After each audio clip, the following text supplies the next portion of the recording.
ইন্দিরা, তুমি অনেক কিছু অনেকের থেকে ভালো বোঝো, তাই তোমাকে নতুন করে কিছু বোঝানোর দরকার নেই। এত কৈফিয়ত দিচ্ছ কেন? উনি কি বললেন কথাটা কানে গেছে? বিদিশা, আমি তো কথা বলছি নাকি? তুমি প্লিজ মাঝখানে কোনো কথা বলবে না। তুই কি বলছিস তোর কোনো ধারণা আছে? থাক মা, ঠাকুরপোর কোনো ব্যাপারে আমি আর অবাক হই না। কদিন আগে যে ছোট সিঁদুর মুছে দিতে পারে, সে আজকে ব্যাগ নিয়ে এক কাপড়ে বেরিয়ে যেতে বলতেই তো পারে। এতে অবাক হবার কি আছে? ব্যাপারটা এত বড় হোক, কথায় কথা বাড়ুক, এটা আমি চাই না।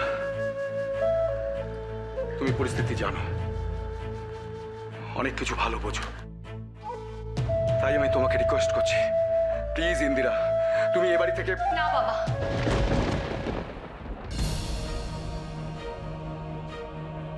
মা এই বাড়ি ছেড়ে কোথাও যাবে না।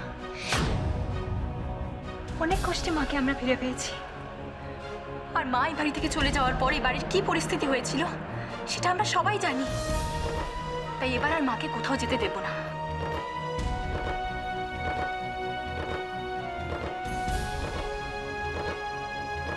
এই এত বড় মানুষটার কথার উপরে তুমি কথা বলছো?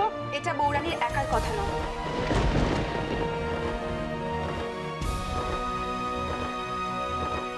এই কথাটা আমারও, আর আশা করি আমাদের সবার।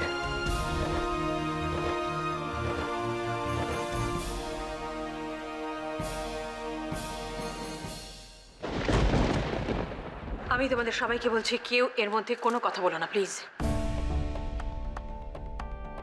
আমায় ক্ষমা করো মা, আজ অব্দি তোমার সব কথা শুনেছি, কিন্তু এই অন্যায়টা মেনে নিতে পারবো না। তুমি কে হে? বড় বড় কথা শোনাচ্ছ, তোমার কথা মতো সবকিছু হবে নাকি? তুমি যদি আশা করো এবারের বউ বলে তোমার কথা মতো সবকিছু হবে, তাহলে সেই অধিকারটা তো আমারও আছে। আমি এবারের বৌরানী, তাই আমিও আশা করি আমার মতামতেরও একটা দাম আছে। ওটা মেয়ে আমাকে কথা শোনাচ্ছে।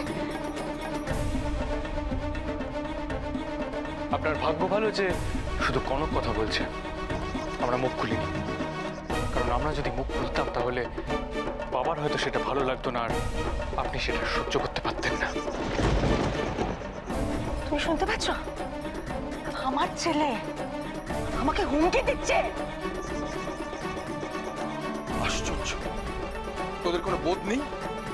বারবার করে বলছি তোদের মা অসুস্থ, তার উপরে সকাল থেকে তার খাওয়া হয়নি। তার দায় কার বাবা?